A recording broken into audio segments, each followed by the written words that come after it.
Hey guys, True Grit Scott, Bulletproof Saws and BLUESAWS.com. Hope everybody's doing all right. I'm back onto this OEM MS460 build. I'm going to tell you, I've been down and out for about the last 4 days. I got hit with some kind of illness, sickness, might have been E. coli. In bed, halfway delusional, like sweating, fever dreams. What do you call that? There's a word for that. Not hallucinating. I wasn't on drugs, but I was so sick I'm seeing I don't know. I was in bad shape. Stomach's done. Doubled over in pain. Joints. Arms. No, it was actually my hands, my feet, and my legs. Hurt like like give me painkillers hurt, which I don't have. So pretty much suffered for 4 days, and I'm getting over it now. And I don't know if this was some kind of weird flu or if it was E. coli. The reason we're thinking it might have been E. coli is went out to dinner, or to breakfast actually, with, it was my gal and her mom for her birthday. Well, my gal was fine, but her mom and myself got this same thing. Day later, the diner we went to was shut down because of a sewer break. The owner of the diner got the same thing, and I'm wondering if some sewer water must have got mixed in with the water they're washing. All I'm telling you is I was sick as a dog, and I'm still not doing great. So I'm going to try to make a little video because this has got to go, and it shouldn't have taken this long, but I'm getting beat up, guys, and I don't know what I did, but for some reason I'm getting kicked around a little. So here's where I'm at. I have, I told you guys I was going to use a tight nickel 460 cylinder on this. When I do builds, I look through all the cylinders, and the tight nickels are always beautiful. And I had the choice of using a big bore pop-up or the standard bore, and I grabbed the standard bore. Why did I do that? I thought it was such a good-looking cylinder that I really wanted to use it for this build. Everybody argues back and forth whether big bores are worth it or they're not. On some saws, I think they are, and I think some big bores are better than others. I think you can make power out of some of the big bores. Some of them you can't. It's a tough thing. You have to take it on an individual basis, and here's why. I've noticed timing numbers change over the years. They get better, they get worse. They do giant lower transfers sometimes that are okay sometimes, and then sometimes I think they goof up velocity. Sometimes I don't like the way the uppers are angled, and there's a lot of components to this, and when we use these, we're not doing any port work on them. I mean, the ports are absolutely beautiful, and you're not grinding on you can grind on tight nickels. You're going to work real hard at it, and you have a high chance of chipping plating. You're better off with the Nicosil cylinders or the Farmer Tech cylinders if you want to do a lot of grinding, or OEM. Spend the money, get OEM cylinder, but it's not really what we're doing. So I'm going to throw this on. I'm going to show you how I measure squish, but I want to talk to you about a couple things with squish and the wrist pins. It was funny, I have the, oh God, I want to bring you in to show you this. Maybe I could bring it over the camera. I'll keep these two wrist pins on the camera. And it's interesting because I was kind of surprised by this. I considered using the OEM wrist pin. Man, I don't know if that's going to come out on video and if you could see it. The OEM wrist pin, you can see the used one's on the left. The new highway one is on the right. Here, let me see if that'll focus better. The highway one's shorter, and I was wondering why that was. And I took a good look at the old piston. You know, they're both, what, 52 millimeter pistons? I have it somewhere. You know, they're both the same size. They measure up exactly. There's not a difference between them. But what I noticed is where they cut, it looks like where they cut for the circlips, it's either in more or out more, and maybe that's the difference. And then, I swear, years ago, one of the things a lot of guys building 660s were doing to say it had OEM parts in it is they were using OEM wrist pins. And I think I must have an old video from 2 or 3 years ago where I thought I weighed them. I know I weighed pistons and did that whole thing, and that's still good information. And I had thought at the time that the OEM wrist pin was significantly lighter than the aftermarket one, and maybe that was the Farmer Tech one and not the Highway one, and maybe they're different. But I weighed these, and it was, I think, 14.25 grams, and it was like 15.5 grams. So it was like 1.5 grams, and to me, the weight difference isn't much, and it's funny because they really are. They're different enough that I would have thought there was more of a difference in weight. I don't know if this is going to work either, but I don't know if you can see how thin the OEM on the right is compared to the Highway one, but it amounts to, a gram to not even 1.5 grams, like 1.5 grams difference, and I don't know that matters. Where I do see a savings on a 660 build, and I didn't test it with this, just I only have so much time and I can only test so many things. And I probably will at some point. I'll make a video on it. An OEM and Meteor piston on a 660 way within not much of each other. You go to a Farmer Tech piston and it's literally 12 grams, like a significant amount less. I know a lot of guys will remove material, on their piston, start thinning parts out of it. They'll maybe make the windows bigger, which might be better, might decrease velocity. It depends on the whole setup. And what I'll tell you is they save 3 grams. They might get 3 grams out of there with grinding. And I'm like, you just swap to that Farmer Tech piston. I don't have a lot of them fail. I hardly have any of the pistons just break and fail. You could save 12? I'll say 12 grams right off the bat with a swap of a piston. So it depends. And I do think, obviously, you get a little more power with a lighter piston. You could go into your rotating versus linear, and we've had these discussions before, and I'm not trying to get into that here. I was trying to make a quick video, and I get to talking. I gotta stop talking, guys. Anyhow, maybe I'm going to pause you guys and bring it in and show you. The way I do squish is I'll put 2 bolts in the cylinder. I'll put the piston on, wrist pin, piston. I don't do the rings. I think you could get a more accurate number with the rings because there's a couple things. When I throw a wrist pin in, and you have a wrist pin in a crank, this cylinder, it could rock forward or back, but it can't really rock left or right from flywheel to crank, or from flywheel to PTO. So I've done 4-way squish, where I want to take squish at all 4 points of the compass on a piston, and the only way I know to do that, maybe somebody has a better method, is when it's there, before I put the cylinder on, I'll put a dab of grease, 4 dabs of grease in each of my 4 corners, my 4 directions of the I don't know how to say that.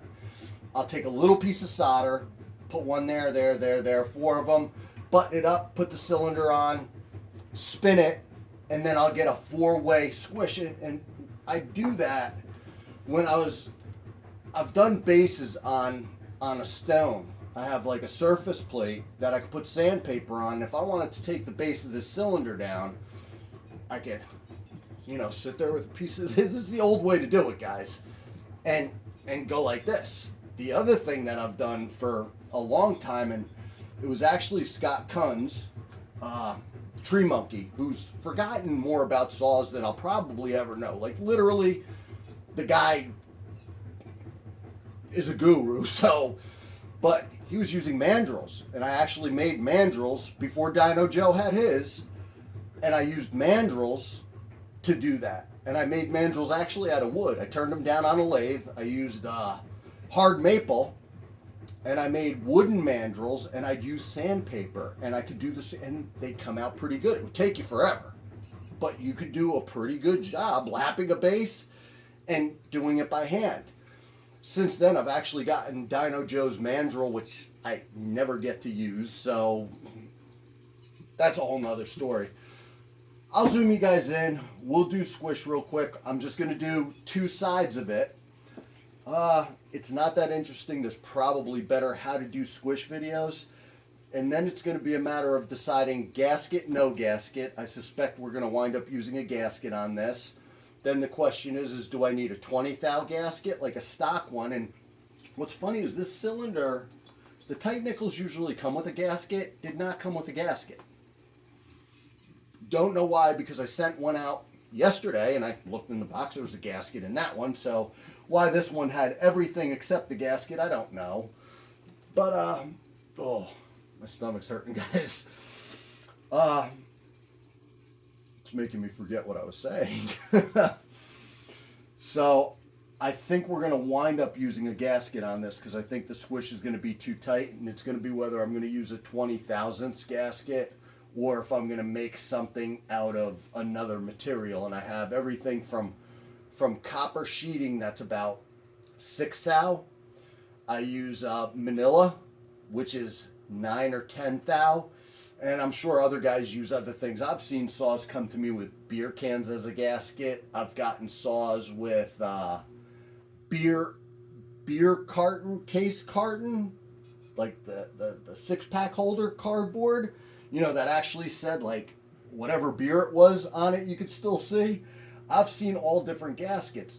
And it's funny, I have guys who love metal gaskets. They say, oh, they never blow out, they're metal. I don't love the metal gaskets personally. I don't have paper or copper or whatever I use gaskets blow out either.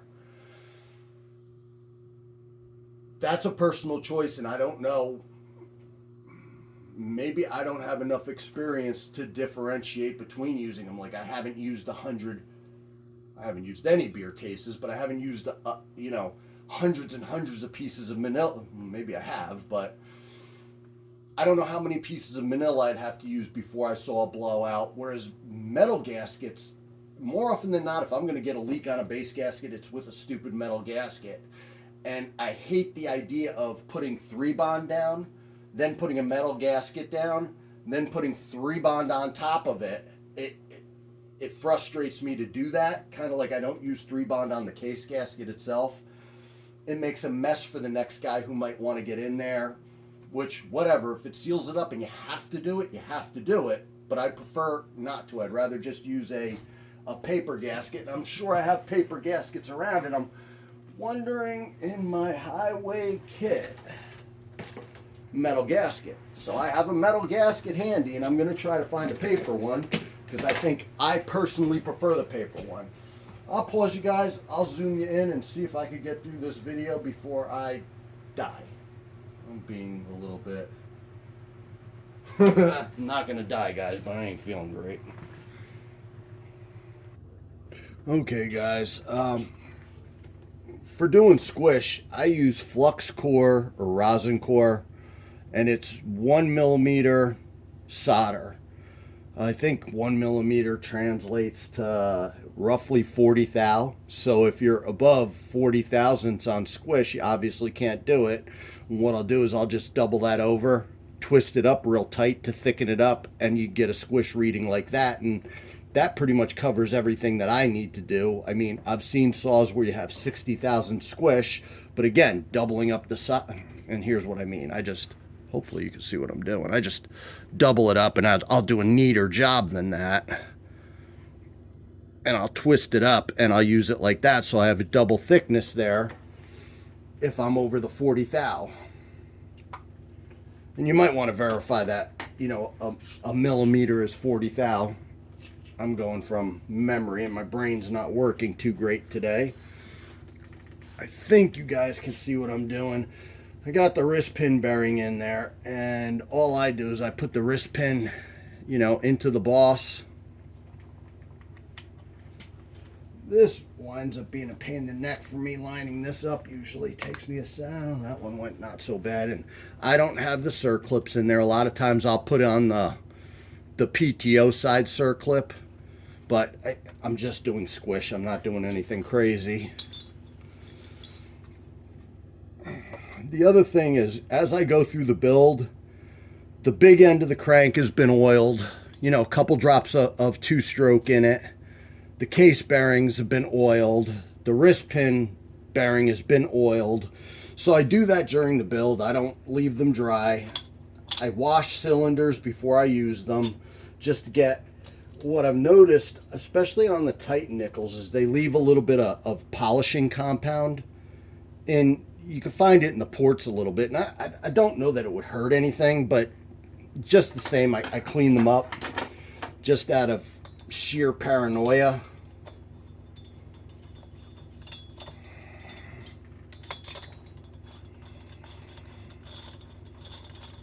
That did not feel like it's going in a hole. Can't find the hole.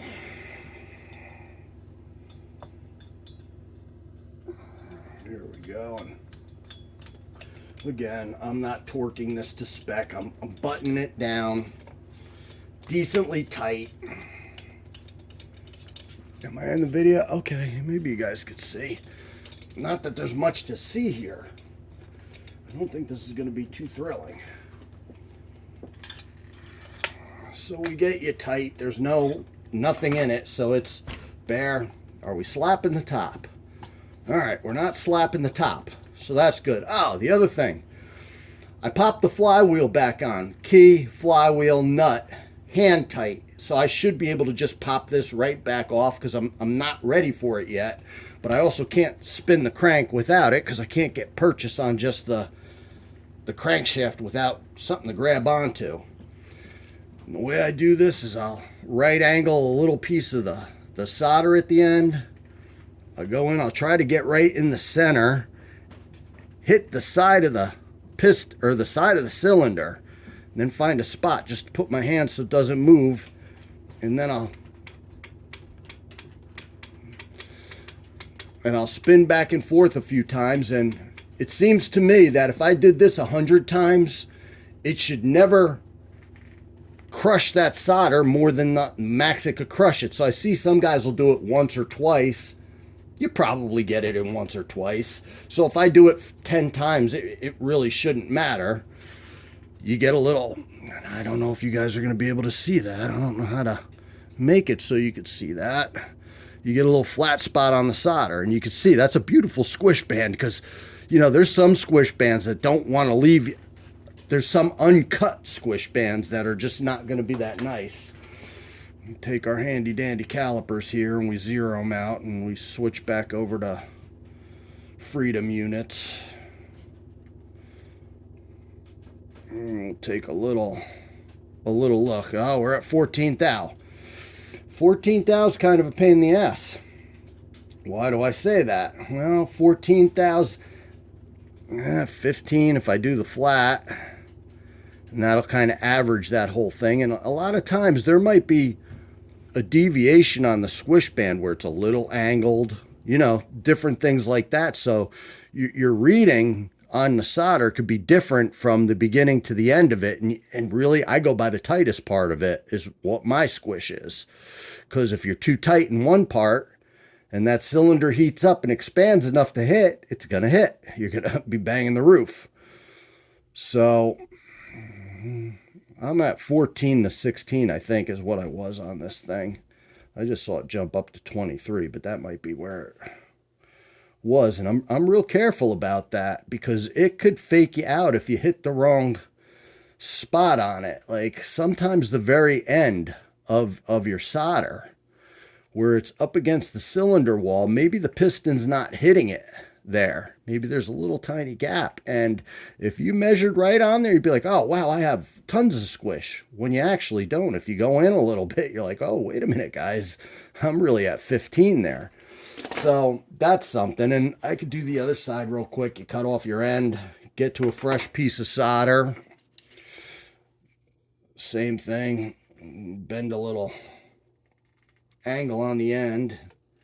Get over to where you could feel the cylinder wall. Find myself a spot to plant.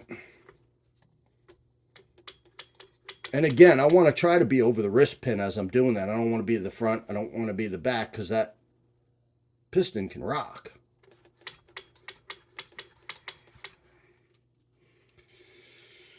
Well, she looks about the same. And a lot of times you can tell squish once you do this for a while how tight it is by how hard it is to spin. You know, you're going to know if that's squishing down real tight, you know, 5 thousandths, you're going to feel it as you spin that. And you're going to know as soon as you spin it, you're too tight. Well, that one says 12. Or 12 and 14 on the other side. Am I worried about it not being the same? Maybe I'm not quite as tight in one spot as the other. Again, I didn't torque it. I don't find these being out of square very often, and I'm not too worried about that little discrepancy. We're using crude tools. This isn't overly scientific. So listen, if it was 10 or 15 thou out, now I'm getting nervous. But when we get into the minute portions, I'm not overly worried about that because, again, this is a crude test. I am going to pause you, zoom you back out. Okay, guys, so I'm going to say we're at, I'll take the two, the average between the two, 12 and 14, I'll say we're at 13 thou. So I obviously need a gasket. Maybe somebody would run squish like that, but the minimum I would run on a 460 would probably be 20 thou. Me personally, I know guys are running them at 16, 18, things like that. I know they are. I'm just not going to do it. That little tiny bit of extra compression that I'm going to lose, I can live with it for safety reasons. I really can. You know, different guys will have a different philosophy on that. I'm sure somebody will tell me how wrong I am, but I'd rather be a little conservative there. So I have to figure what I want to do. If I'm at 14 thou, I have no problem really taking that up to 24 thousandths. So I might just use a piece of manila. I could use the piece of copper at 6 thou and get up to 18 or 20, and I'm not sure which way I want to go. I don't know. I'm going to give that some thought, and I really don't feel like cutting a gasket at the moment. I don't know if I ever made a video on how I cut gaskets. It's not that difficult. I mean, just do a nice job, because I've seen some, like I said, I've seen all different kinds of gaskets, and I've seen some guys do them like beautiful, almost like a machine does it. And that's what I want. I want them to be a perfect gasket, because I've seen some hack jobs where it looks like a 3-year-old was cutting it. And I use, you know, for the holes I have leather punches. These are old leather punches, and you can see how old and rusty that is, just the end sharpened. And that'll punch out a perfect hole for, you know, an M5 is perfect. And it's easy for me to tap it on a piece of wood and punch out the holes. And then I got some, you know, fancy, nice, sharp scissors that I use for the cutting around it. And then I use a set of X-Acto knives. And I'll actually use, oh, how can I show this to you guys? Because I don't know if I'm going to video it, but if I got to make that curve up there on this, you know, I find something round that fits, and I'll use that as a template to cut around. The straights I'll use a ruler on. And then the other side I'll do the same thing, and I'll use that with my X-Acto knife, cut around it. Trying to think of any other tips. Oh, you'll see. See how that's bright blue? Obviously, I spray paint them. So I'll lay down my gasket material. I'll throw a legit gasket on top of there, one that I want to copy. It's just, hey, I know this is 20 thou, I want 10 thou. So I'll throw that on my piece of manila, and then I have a perfect cutout with the spray paint to cut out. It just makes life easy. So that's how I do gaskets. I don't know if it deserves a video. And that's a 660. It's labeled. I probably have a 460 gasket up here. If not, I got one in the drawer, because there's probably 50 gaskets here, and I hope I have what I want, and I don't have to use the metal one. I think all the highway kits, and I got to check the Farmer Tech gasket kits also if they're coming with paper or metal. For some reason, I think a lot of these are metal, and I actually think that the Farmer Tech metal gaskets are the ones, here, I'm reaching over here for this highway one. I believe that they are, that's not a great razor, the ones that have that, I don't know if you'd call it velour, but they have like a texture to them, and I actually like that texture on them. I think that's not a bad idea. So I do have those also, and I should dig them out. Maybe I'll use a metal one. I'd rather not. Oh, I can't use a metal one. I have to make one. Never mind. What am I saying?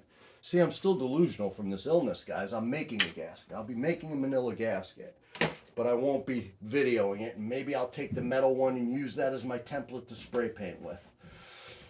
Anyhow, guys, I'm going to move ahead, get the cylinder on at least, and then we're up to a pressure test. Then it'll be piece parts and handle, and I'll go through some of it, but that'll be quick videos, and this saw will finally be done and we'll be ready to run it if it passes pressure test, and then see what we got. Anyhow, guys, I talk too much. Hopefully I'll be feeling a little bit better tomorrow and I can actually get a volume of work done. That's it for today. True Grit Scott, Bulletproof Saws, and BLUESAWS.com. Thanks for watching and stay safe.